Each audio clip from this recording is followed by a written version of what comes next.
This chart tracks Canadian study permits issued to Indian students over the last decade.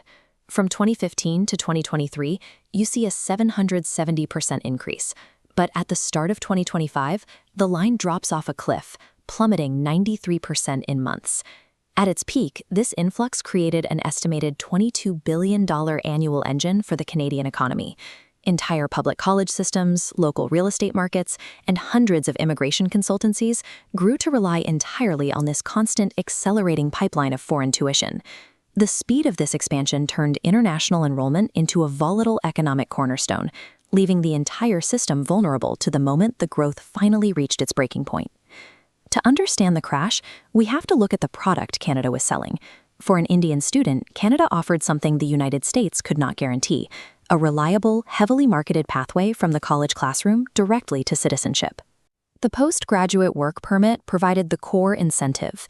It granted graduates up to 3 years of open working rights without requiring employer sponsorship or a visa lottery. 1 year of work provided the experience needed to apply for permanent residency. This diagram illustrates how Canada positioned itself against the American system. While the U.S. H-1B visa is an expensive gamble, Canada's college diplomas were a fraction of the cost. The Canadian government only required students to prove $10,000 for living expenses. This deliberately low barrier served as an open invitation to middle-class Indian families who realized they could mortgage land or drain savings to secure a North American foothold.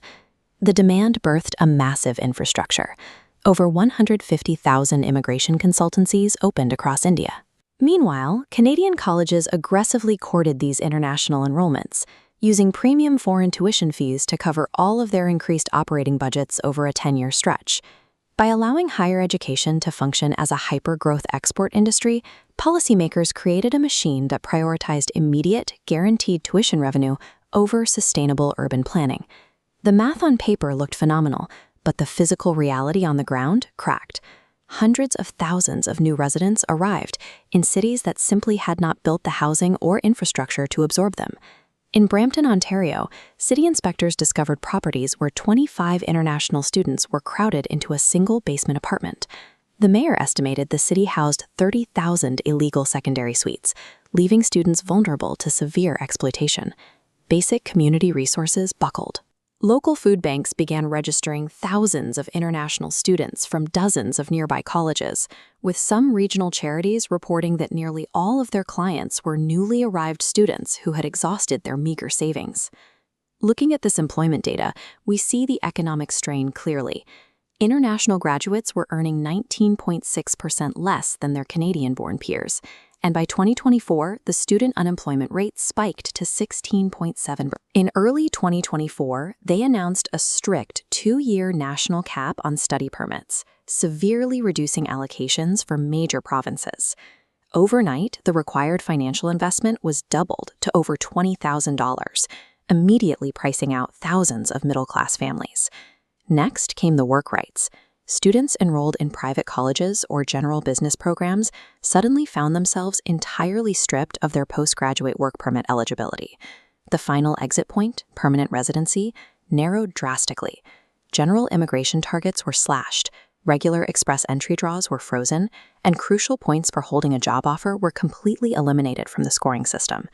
These rapid-fire changes effectively dismantled the central promise: come, study, work, stay, that had drawn hundreds of thousands to Canada over the previous decade.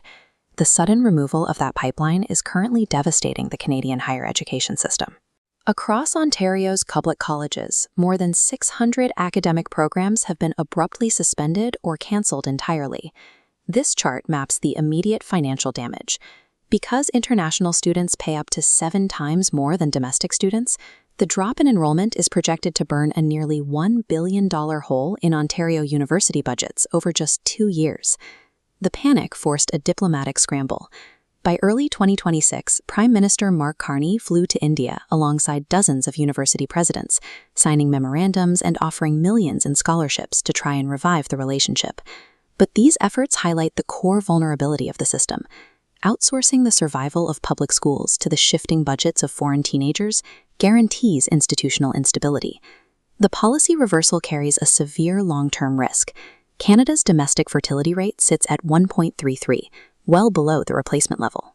To maintain its tax base and support an aging population, the Canadian economy desperately needs the exact demographic of educated, working-age immigrants they just pushed away. Despite that economic necessity, the social environment has hardened. Frustration over the cost of living has contributed to a surge in anti-immigrant sentiment, with hate crimes and severe online hostility targeting South Asians rising sharply. Indian students are simply taking their money elsewhere. Germany is now seeing massive enrollment spikes by offering practically free public tuition, while the UAE draws thousands with the promise of tax-free income and highly accessible visas.